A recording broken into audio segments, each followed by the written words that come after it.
RVR టీవీకి స్వాగతం. కాలగమనంలో రోజులు, వారాలు, మాసాలు, సంవత్సరాలు గడిచిపోతుంటాయి. ఒక్క క్షణం కూడా ఆగదు. అలాంటి గమనంలో ప్రతిరోజు కొత్తగానే ఉంటుంది.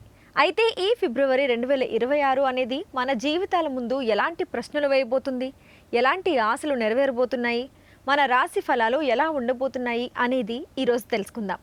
ఏ రాశి గ్రహస్థితులు ఎలా ఉన్నాయి, ఎలాంటి పరిహారాలు చేసుకోవాలి, వృత్తి, వ్యాపారం, ఉద్యోగం, పెళ్లి, కుటుంబం, జీవితం ఎలా ఉండబోతోందో వివరించేందుకు మనతో పాటు స్టూడియోలో ప్రముఖ ఆధ్యాత్మికవేత్త, జ్యోతిష్య పండితులు బ్రహ్మశ్రీ డాక్టర్ సివిబి సుబ్రహ్మణ్యం గారు ఉన్నారు.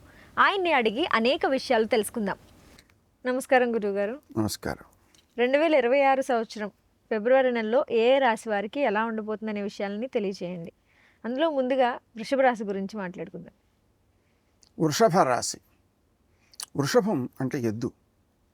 ఇది శివునికి వాహనం కావడం వల్ల ఇది బాధ్యత అనేటువంటి దానికి ప్రాధాన్యం వహిస్తుంది. అయితే ఈ బాధ్యత అనేటువంటిది బాగున్నా, ద్వితీయ స్థానంలో ఉండేటువంటి గురుడు మాట విలువను పెంచిన, ముఖ్యంగా అష్టమ స్థానంలో ఉండేటువంటి 4 గ్రహాలు ఆరంభంలో కొంత ఇబ్బందిని కలిగిస్తాయి. అదే 3వ తారీఖు దాటిన తర్వాత క్రమంగా తర్వాత రాసుల్లోకి సర్దుకుంటాయి.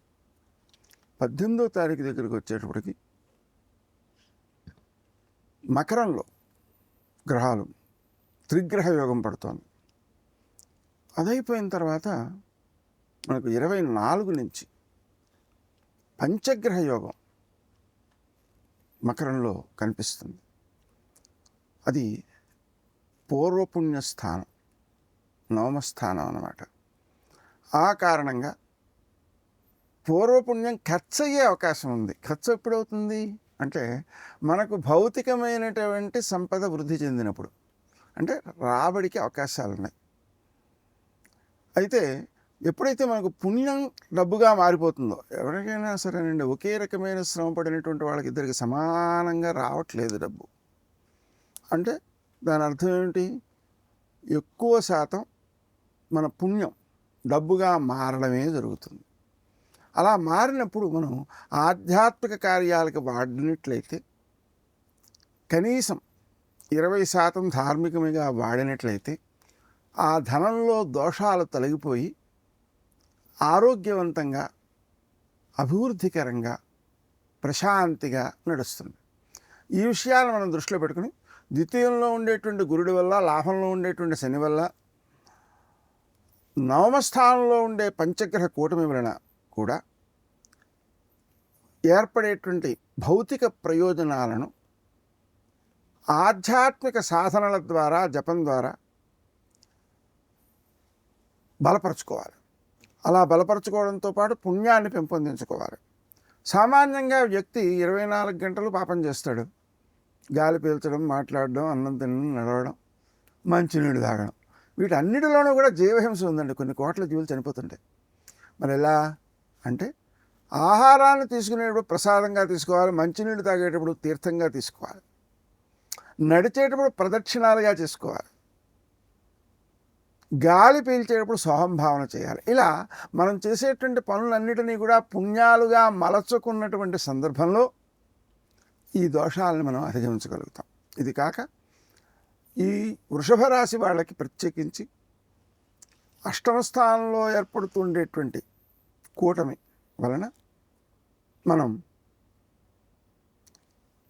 ఆదిత్య హృదయం వింటూ ఉండడం, విష్ణు సహస్రం వింటూ ఉండడం, గణపతి సహస్రం వింటూ ఉండడం ఎక్కువ మేలు చేస్తుంది. అది ఉదయకాలం చేయవచ్చు. ఇంకా విశేషించి ఇతరులకు మేలు చేయడం కోసం మనం ప్రయత్నం చేస్తుండాలి. ఎందుకంటే శని దోషాలన్నీ కూడా వృద్ధ సేవ వల్ల తొలగిపోతాయి. అందుకని వృద్ధాశ్రమాలకు వెళ్ళైనా అక్కడ ఉండేటువంటి వృద్ధులకు మందులు ఇవ్వడం లాంటివి చేయొచ్చు. మందులు ఇస్తే ఇంకో విశేషం ఉందండి.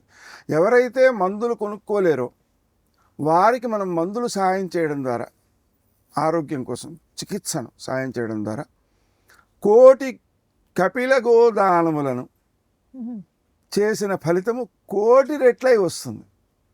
కాబట్టి ఇది చాలా గొప్ప విశేషమైనటువంటి ఫలితాన్ని ఇచ్చేటువంటి చర్య. ఎవరైతే ఆరోగ్యం కోసం మందులు కొనుక్కోలేరో వాళ్ళకి మందులు అందించడం అనేటువంటిది గ్రహదోషాలన్నిటినీ నివారిస్తుంది, దోషాలన్నిటినీ పోగొడుతుంది, పుణ్యాన్ని సమకూరుస్తుంది. ఇవి చాలా ముఖ్యమైనటువంటి విషయాలు. అందులోనూ వృషభ రాశి వాళ్ళకి గోసేవ కూడా చాలా మంచిదండి. ఎందుకంటే వృషభం అంటే ఎద్దు కదా. ఆ రాశి వాళ్ళు మీరు గమనిస్తే జాగ్రత్తగా వాళ్ళున్న దగ్గరలోనే పశువులు ఉంటుంటాయండి. ఆవులు దొరుకుతాయి, దగ్గరలో దొరుకుతాయి. అంటే వీళ్ళ ఇంటికి పక్కనో వెనకాలో ఇంకో పక్కనో ఆవుల యొక్క నివాసం ఉంటుందన్నమాట. అది చాలా ముఖ్యమైనటువంటి అంశం. అందుకని ఆవులకు గడ్డి వేయడం, నిజానికి ఆవులకు ప్రతిరోజు గడ్డి వేస్తుంటే ఏ గ్రహదోషాలు ఉండవు. అలాగే మనకు ఏదైతే స్తోత్రం ఉందో ఆ స్తోత్రాన్ని ఉదయకాలం వింటే, ఉదాహరణకి గణపతి స్తోత్రాన్ని సూర్యోదయానికి ముందు వినగలిగితే లౌకిక అలౌకిక సంపదలన్నీ కూడా కరతలామలకములు అని చెప్పారు. అంటే చేతిలో ఉంటాయి. అంత గొప్ప విశేషం చెప్పారు. కాబట్టి మనం గణపతి సహస్రం వినడం వారికి చాలా శ్రేయస్సుని కలుగజేస్తుంది. Honor Signatus, the biggest gated community in the heart of the city. Spacious 3, 3.5 and 4 BHK apartments at Kukatpalli, High-Tech City. For more details, search for Honor Signatus. ఈ వృషభ రాశి వారు ద్వితీయంలో ఉండేటువంటి గురువు వల్ల కుటుంబ సౌఖ్యం బాగుంటుంది. కుటుంబంలో ఉండే వ్యక్తులు అనుకూలత కలిగి ఉంటారు. వీరు చెప్పే మాటకి విలువ ఉంటుంది సమాజంలో. అందుకని మనం ఎవరి నుంచి అయినా సరే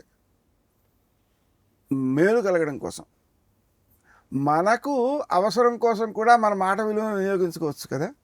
కానీ అలా వినియోగించుకోవడం కంటే ఇతరులకు సాయం చేయడం కోసం కనుక మన మాట విలువను వాడినట్లయితే దానిలోని అభివృద్ధి చాలా తీవ్రంగా ఉంటుంది. అభివృద్ధి రెండు రకాలు. ఏమిటది? క్రమంగా మనం అనుకున్న పని అవడం, మనం ఎవరినైనా సహాయం అడిగితే వాళ్ళు సహాయం చేయడం, ఇది ఒక రకమైన అభివృద్ధి. దీనికంటే ఉత్తమమైన అభివృద్ధి ఏమిటి? మనకు తెలియకుండానే ఎక్కువ అభివృద్ధి రావడం, దైవం కల్పించడం. అది ఎప్పుడు జరుగుతుంది అంటే మన మాట సాయం అనేటువంటిది ఇతరులకు చేసినట్లయితే. అలా పరోపకారం కోసం మన వాక్కు యొక్క శక్తిని వాడినట్లయితే అది ఎక్కువ శక్తివంతమై ఎక్కువ అభివృద్ధిని కలిగించే అవకాశం ఉంటుంది. అందువలన ఈ మాసంలో మనం ప్రత్యేకించి ఇతరులకు సహాయం చేయడం కోసం అటు మందులు ఇవ్వడమైనా ఇటు మాట సహాయం చేయడమైనా వినియోగం చేసినట్లయితే పుణ్యబలాన్ని మనం పెంచుకున్న వాళ్ళం అవుతాం. వాస్తవానికి మనం పుణ్యబలంలో 1% చాలు భౌతిక సంపదలన్నిటికీ. 9% కావాలి ఆరోగ్యం పెరగడానికి. ఎందుకంటే శరీరంలో ఉండేటువంటి కొన్ని కోట్ల జీవకణాలు పరస్పరము సన్నిహితంగా ఉండడము, అనుకూలంగా ప్రవర్తించడం అనేది ఆరోగ్యం. వాటిలో వాటికి వైరుధ్యంతో ఉండడమే అనారోగ్యం. అందుకని అలా రాకుండా, ఘర్షణ రాకుండా కణాల మధ్య సయోచ్ఛ ఏర్పడడానికి ఈ ఇతరులకు ఔషధ దానం కానీ లేకపోతే మాట సాయం కానీ ఇవి బాగా ఉపకరిస్తాయి. ముఖ్యంగా మాట అనేటువంటిది సద్వినియోగం చేసుకోమని దేవి భాగవతం చెబుతోంది. ఏంటంటే కొంతమంది మేము బాగా డబ్బు సంపాదిస్తామండి, దేనికోసం అంటే పుణ్యం చేయడం కోసం అంటుంటారు. కానీ అది మంచి పని కాదని చెప్పాడు శాస్త్రంలో. ఏమంటాడంటే మనకు ధనం సంపాదించడం అంటేనే పుణ్యాన్ని వాడుకోవడం, పుణ్యాన్ని వాడుకుని మళ్ళీ పుణ్యం సంపాదించడం అనేటువంటిది పెద్ద తెలివైన పని కాదు. ఏది తెలివైన పని? పుణ్యాన్ని కాపాడుకుంటూనే పుణ్యాన్ని సంపాదించాలి. అదెలా అంటే మాట సాయం చేయడము, అలాగే స్నానం, నదీ స్నానం చేయడము, జపం చేయడము అనేవి చాలా బాగా ఉపకరిస్తాయని చెప్పారు. కాబట్టి ఈ జనని కనక వృష్టిని దక్షిణాన్ని తీర్పయామి అనేటువంటి మంత్రంతో అమ్మవారికి కనకాభిషేకం చేస్తున్న భావన చేసినట్లయితే తక్షణం అంటే చాలా త్వరితంగానే ఆర్థికమైనటువంటి ఎదుగుదల కనిపిస్తుంది. ఆ కనిపించేటువంటి ఎదుగుదల మేలు చేసేది అవుతుంది. ఎందుకంటే మనం డబ్బండి ఎలా సంపాదించినా వస్తుంది, కానీ లౌకికమైన ప్రయత్నాలతో సంపాదించిన దానికంటే అమ్మవారిని ప్రార్థించడం వల్ల వచ్చేటువంటి డబ్బు ఎక్కువ శాంతిని, సుఖాన్ని, ఆనందాన్ని సద్వినియోగం అవుతుంది.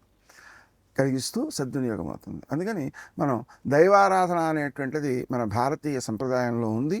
దాన్ని కనుక ఆచరించినట్లయితే ఎక్కువ మేలు పొందుతారు. గురుగారు, వృషభ రాశికి సంబంధించి చాలా చక్కగా అర్థమయ్యేలా వివరించినందుకు ధన్యవాదాలు. చూసారుగా, మీ రాశి ఫలాలు ఏ విధంగా ఉండబోతున్నాయనేది గురుగారు చాలా చక్కగా అర్థమయ్యేలాగా వివరించారు. మీకు ఎటువంటి సందేహాలున్నా, అలాగే గురుగారిని అడగాలనుకునే ప్రశ్నలు ఏమైనా ఉన్నా కింద కమెంట్ బాక్స్లో కమెంట్ చేయండి. అలాగే మరిన్ని ఇలాంటి వీడియోస్ కోసం మా RVR టీవీని సబ్స్క్రైబ్ చేసుకోండి, లైక్ చేయండి, షేర్ చేయండి. Honor Signatus, the biggest gated community in the heart of the city. Spacious 3, 3.5 and 4 BHK apartments at Kukatpalli, High Tech City. For more details, search for Honor Signatus.